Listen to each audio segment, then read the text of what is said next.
اکثر ہم اپنے ارد گرد دیکھتے ہیں کچھ خواتین جو ہیں بہت پرسکون ہوتی ہیں، مطمئن ہوتی ہیں، اپنی لائف سے خوش ہوتی ہیں، حالانکہ ان کے پاس کوئی لگژری گھر نہیں ہوتا، لگژری لائف اسٹائل نہیں ہوتا، بٹ پھر بھی وہ اتنی مطمئن ہوتی ہیں۔ کیوں ہوتی ہیں؟ کیونکہ ان کو پتہ ہے کہ اپنے آپ کو خوش رکھنا ان کی اپنی ذمہ داری ہے، نہ کہ کسی اور کی۔ السلام علیکم مائی یوٹیوب فیملی، کیسے ہیں آپ سب؟ آئی ہوپ کہ آپ سب ٹھیک ٹھاک ہوں گے۔ میں بھی اللہ کا شکر ہے ٹھیک ٹھاک ہوں۔ Welcome back to my channel level up with Tahira.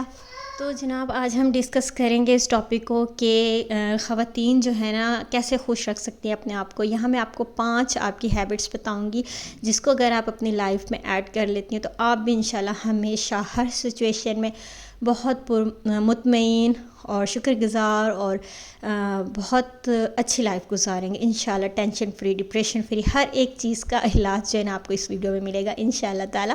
So let get started, ہم اپنے ٹاپک کو اسٹارٹ کرتے ہیں۔ تو نمبر 1 چیز جو ہے نا جو آپ نے اپنی لائف میں ایڈ کر لینی ہے وہ ہے شکر گزاری، ٹھیک ہے؟ ان چیزوں پر پریشان ہونا اور ان چیزوں کے لیے پریشان ہونا چھوڑ دیں جو آپ کی لائف میں موجود نہیں ہیں۔ جیسے ہم کسی دوسرے کو دیکھتے ہیں کہ واہ اس کے پاس کتنا بڑا گھر ہے، گاڑی ہے، ہو سکتا ہے ان سب چیزوں کے باوجود بھی اس کی لائف میں کوئی نہ کوئی کمی ہو، کیونکہ ہر انسان کی لائف میں کوئی نہ کوئی کمی ہوتی ہے۔ بٹ آپ تب مطمئن رہ سکتے ہیں جب آپ ان چیزوں کو دیکھیں جو اللہ پاک نے آپ کو عطا کی ہیں۔ آپ کو اچھی صحت دی ہے، آپ کا گھر ہے، خاندان ہے، بچے ہیں، شوہر ہے، آپ کھانا کھا رہے ہیں، اللہ آپ کو رزق دے رہا ہے، آپ کو کسی سے مانگنے کی ضرورت نہیں پڑ رہی ہے، تو یہ کیا ہے؟ یہ شکر گزاری ہے۔ تو آپ جو ہے نا اپنے ارد گرد دیکھیں، اپنے آس پاس کہ آپ کو اللہ تعالیٰ نے کتنی نعمتوں سے نوازا ہے اور اللہ تعالیٰ کا شکر ادا کیا کریں۔ ہر رات کو جو ہے نا آپ نے 3 چیزیں ایسی سوچنی ہے کہ آج کے دن میں اللہ پاک نے مجھے کیا نعمت ایسی عطا کی جس کے بارے میں مجھے شکر گزار رہنا چاہیے۔ تو جب آپ گریٹیٹیوڈ کرتی ہیں نا اور شکر گزار رہتی ہیں تو آپ اندر سے مطمئن رہتے ہیں، کیونکہ پھر آپ کا جو ذہن ہے نا منفی چیزوں کی طرف نہیں جاتا ہے، منفی سوچ کی طرف نہیں جاتا ہے، ان کمیوں کی طرف نہیں جاتا ہے، کیونکہ کسی کی بھی لائف جو ہے نا بالکل کمپلیٹ نہیں ہے، بالکل ٹینشن فری نہیں ہے، بالکل ایسا نہیں ہے، بھلے کوئی کتنا بھی امیر کیوں نہ ہو، ہر کسی کی زندگی میں کوئی نہ کوئی کمی ہوتی ہے۔ تو یہ زندگی چھوٹی سی زندگی ہے، اس کو ہم نے گزارنا ہے شکر گزاری کے ساتھ، ٹھیک ہے؟ آئی ہوپ کہ پہلا پوائنٹ کلیئر ہو گیا۔ تو جناب پوائنٹ نمبر 2 ہے خود کو ترجیح دینا۔ جو بھی ہاؤس وائف ہیں یا جو بھی خواتین ہیں نا، اللہ پاک نے ان کے اندر اتنی صلاحیت رکھی ہے نا کہ وہ ہر ایک کا خیال رکھ سکتی ہیں۔ اب فار ایگزامپل ایک ہاؤس وائف ہے، وہ اپنے شوہر کا، بچوں کا، گھر کا، ہر طرح سے ہر چیز کا خیال رکھتی ہے، بٹ اپنے آپ کو کہیں نہ کہیں بھول جاتی ہے۔ تو اپنے آپ کو ترجیح دینا کوئی بری بات نہیں ہے، آپ سب کا خیال رکھیں، لیکن اس بیچ پورے دن میں کوئی 5-10 منٹ آپ نے اپنے لیے ضرور نکالنے ہیں، چاہے وہ مارننگ میں ہو، چاہے وہ ایوننگ میں ہو، چاہے وہ نائٹ ٹائم ہو، آپ نے اپنے لیے 5-10 منٹ ضرور نکالنا ہے۔ اور جو چیز آپ کو اچھی لگتی ہے، آپ نے پرسکون جگہ پہ بیٹھ کے یا تو آپ کافی انجوائے کر سکتی ہیں، یا آپ ریڈنگ کر سکتی ہیں، یا آپ رائٹنگ کر سکتی ہیں، یا پورے دن کی آپ اپنی روٹین لکھ سکتی ہیں۔ پتہ ہے لکھنا نا بہت اچھی ہیبٹ ہے، اس سے جو ہے نا آپ کے پاس اگر کوئی شیئر کرنے والا نہیں ہے نا تو آپ بک اور پین کو اپنا فرینڈ بنا لیں، آپ اس کے اوپر ایکسپریس کر دیں، اپنی فیلنگس کو لکھ دیں، جو آپ سوچ رہی ہیں، جو آپ کی پریشانی ہے، تو آپ اتنا اچھا فیل کریں گی، اتنا لائٹ فیل کریں گی نا کہ سوچ ہے آپ کی، آپ ایک بار کر کے دیکھیے گا۔ تو آئی ہوپ کہ آپ کو سیکنڈ پوائنٹ بھی کلیئر ہو گیا ہوگا۔ تو جناب ہم چلتے ہیں اپنے تھرڈ پوائنٹ کی طرف، جو کہ ہے اسٹاپ کمپیریزن۔ آج کل کے دور میں نا سوشل میڈیا کو دیکھ دیکھ کے بہت سی جو خواتین ہیں نا بہت ٹینشن میں رہتی ہیں اور بہت جو ہے نا اداس رہتی ہیں کہ واؤ کیسی ان کی لائف ہے، کیسے یہ کھا رہے ہیں، پی رہے ہیں، کما رہے ہیں، آ رہے ہیں، جا رہے ہیں۔ دیکھیں جو بھی سوشل میڈیا پر نظر آتا ہے نا، ہر کوئی اپنی لائف کا اچھا تھوڑا سا اچھا پارٹ جو ہے نا دکھا دیتا ہے، کیونکہ ظاہر سی بات ہے کوئی اپنی ٹینشنز تو شیئر نہیں نا کرے گا۔ تو جو بھی آپ کو سوشل میڈیا پہ نظر آتا ہے نا وہ صرف 1% ہے، وہ ان کی پوری زندگی نہیں ہے۔ ان کی بھی زندگی میں ایسی ہی مشکلیں بھی ہیں، پریشانیاں بھی ہیں، ٹینشنز بھی ہیں، بیماریاں بھی ہیں، اور سب کچھ ہے، سب کی لائف میں سب کچھ آتا ہے، آپ یہ سوچیں، ٹھیک ہے؟ تو اسی طرح آپ کی زندگی میں بھی تو کچھ اچھے لمحات ہوتے ہوں گے نا اس طرح کے، جس طرح کے ان کی۔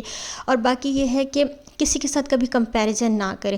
جب آپ کمپیریزن کرنا چھوڑ دیتے نا، ہاں اپنے لیے کوشش ضرور کریں۔ آپ کو کسی کے پاس آپ نے کچھ دیکھا ہے کہ اس کے پاس یہ موجود ہے، تو آپ اس کے لیے کوشش کریں، کیونکہ کوشش کرنے والے کی نا کبھی ہار نہیں ہوتی، اور اس کو وہ چیز ضرور ملتی ہے جس کے لیے وہ کوشش کرتا ہے. تو کہتے ہیں نا کہ وہ شاہ رخ خان کی مووی کا ایک ڈائلاگ ہے کہ میں نے اتنی شدت سے تمہیں چاہا کہ ذرے ذرے نے مجھے تم سے ملانے کی کوشش کی ہے. تو واقعی میں ایسا ہوتا ہے جس چیز کی آپ شدت سے چاہ کرتے ہیں نا پوری کائنات جو ہے نا وہ آپ کے لیے اس چیز کو جو ہے نا لانے کی روادار ہو جاتی ہے. تو یہ جو مینیفیسٹیشن ہے نا یہ ایک بہت مطلب پاورفل ایک عمل ہے. اس پر بھی میں انشاءاللہ ویڈیو بناؤں گی. اگر آپ اس پر ویڈیو چاہتے ہیں تو مجھے کامنٹ سیکشن میں ضرور بتائیے گا. تو انشاءاللہ یہ بہت پاورفل چیز ہے اور اس کو آپ کیسے اپنی لائف میں آپ یوٹیلائز کر سکتے ہیں یہ میں انشاءاللہ آپ کو بتاؤں گی. تو جناب کسی سے بھی کمپیریزن کر کے نا آپ نے اپنے سکون کو خراب نہیں کرنا ہے بلکہ آپ جو ہے نا اس کے لیے بھی اچھی وشیز اپنے دل میں رکھیں اور اپنے لیے نا کوشش کریں. تو انشاءاللہ جو ہے آپ پرسکون ہو جائیں گے اور مطمئن ہو جائیں گے. ٹھیک ہے نا. تو جو آپ کے پاس ہے بس اس پر ہی آپ گریٹیٹیوڈ شو کریں, اللہ کا لاکھ لاکھ شکر ادا کریں اور اپنے آپ کو کسی سے بھی کمپیئر مت کریں کیونکہ جو آپ ہیں وہ کوئی اور نہیں ہو سکتا اور جو کوئی اور ہے وہ آپ نہیں ہو سکتے. تو جناب آئی ہوپ کہ یہ پوائنٹ بھی کلیئر ہو گیا ہوگا. تو جناب اب ہم چلتے ہیں اپنے 4تھ پوائنٹ کی طرف جو کہ ہے پازیٹیو کمپنی. بہت بہت امپورٹنٹ چیز. ایسے لوگ جس سے آپ کو نیگیٹو وائب آتی ہے, آپ کو لگتا ہے آپ کے ارد گرد ایسے لوگ ہیں جو آپ کی انرجی کو لو کرتے ہیں, آپ کو ان سے ٹینشن ملتی ہے, تو آپ اس طرح کی کمپنی کو چھوڑ دیں. آپ ایسے لوگوں کی کمپنی میں بیٹھیں جہاں بیٹھنا آپ کو اچھا لگتا ہے, جو پازیٹیو وائبس دیتے ہیں, جو پازیٹیو باتیں کرتے ہیں, جو ہے نا پیشنیٹ ہوتے ہیں, جو لائف میں کچھ کرنے کی کہتے ہیں نا کچھ نہ کچھ کرنے کی صلاحیت رکھتے ہیں, جو اور آپ کو بھی پرووک کرتے ہیں کہ آپ کچھ نہ کچھ نا لائف میں اچھا کریں. تو جناب اس طرح کی کمپنی میں بیٹھا کریں جس سے آپ کو سکون ملے. اور ایسے لوگ جس سے آپ کی مینٹل ہیلتھ پر کوئی اثر ہوتا ہے یا نیگیٹو لوگوں کی کمپنی سے دور رہیں. یا اگر آپ کو کوئی ایسی پازیٹیو کمپنی نہیں آپ کے ارد گرد نظر آ رہی ہے تو آپ پھر اکیلے رہیں. ٹھیک ہے نا. اپنی کمپنی کو انجوائے کریں کیونکہ آپ سے بہتر کوئی کمپنی نہیں ہے. جب آپ خود اپنی کمپنی کو انجوائے کرتے ہیں نا تو آپ اتنے یقین مانے پرسکون ہو جاتے ہیں نا کہ جس کا کوئی حد ہی نہیں ہے. تو جناب اپنے ٹاپک کے لاسٹ پوائنٹ پر جانے سے پہلے جو ہے نا میں آپ کو یہ زبردست ایک چھوٹی سی ریسپی دے دیتی ہوں. جن خواتین کی کمر میں بہت پین رہتا ہے, ہر طرح کی دوائی کھا لی ہے, سب کچھ کر لیا بٹ نہیں جاتا ہے, تو میرے کہنے پہ آپ یہ ضرور ٹرائی کیجیے گا. اس میں جو ہے نا کھوپرا ہے اور چنے ہیں, بھنے ہوئے چنے لے لیں, کھوپرا لے لیں 1 پاؤ نا. تو آپ اپنی حساب سے کوانٹٹی جو ہے نا بڑھا بھی سکتے ہیں, کم بھی کر سکتے ہیں. تو اور اس میں نا گڑ ڈال کے نا پہلے گڑ کو تھوڑا سا گرم کر کے پھر چنے پیس کر اور کھوپرے کو جو ہے نا اس کو کدوکش کر کے آپ نے اس طرح سے اس میں گڑ میں مکس کر کے اور یہ بالس بنا لینی ہے, یہ لڈو بنا لینے. ڈیلی آپ نے یہ 1 لینا ہے, ڈیلی آپ نے یہ 1 لڈو کھانا ہے. تو انشاءاللہ تعالیٰ آپ کی کمر کا درد بالکل ٹھیک ہو جائے گا اور آپ جو ہے مجھے دعائیں دیں گے. تو جناب اب ہم آتے ہیں اپنے لاسٹ پوائنٹ پر جو کہ ہر دن میں خوشی تلاش کریں. روز خوش رہیں, بس آپ خوش رہیں, ہر چھوٹی چھوٹی چیزوں سے اپنے لیے خوشی تلاش کریں. فار ایگزامپل میں نے جیسے یہ لڈو بنائے تو میں بہت خوش ہوں کہ میں نے یہ لڈو بنائے ہیں. تو اگر میں کوئی نیا سوٹ لے لیتی ہوں تو میں بہت خوش ہو جاتی ہوں. میں چائے کا کپ لے لیتی ہوں تو مجھے اس میں بھی مجھے خوشی نظر آتی ہے. تو اپنے لیے خود خوشیاں تلاش کریں, نہ کہ دوسروں پہ ڈیپینڈ کریں. آئی ہوپ آپ کو آج کا ولاگ پسند آئے گا. پسند آیا ہے تو سبسکرائب لائک شیئر کرے بغیر نہیں جانے. ملتے ہیں نیکسٹ ولاگ میں. اللہ حافظ. Take care. Bye bye.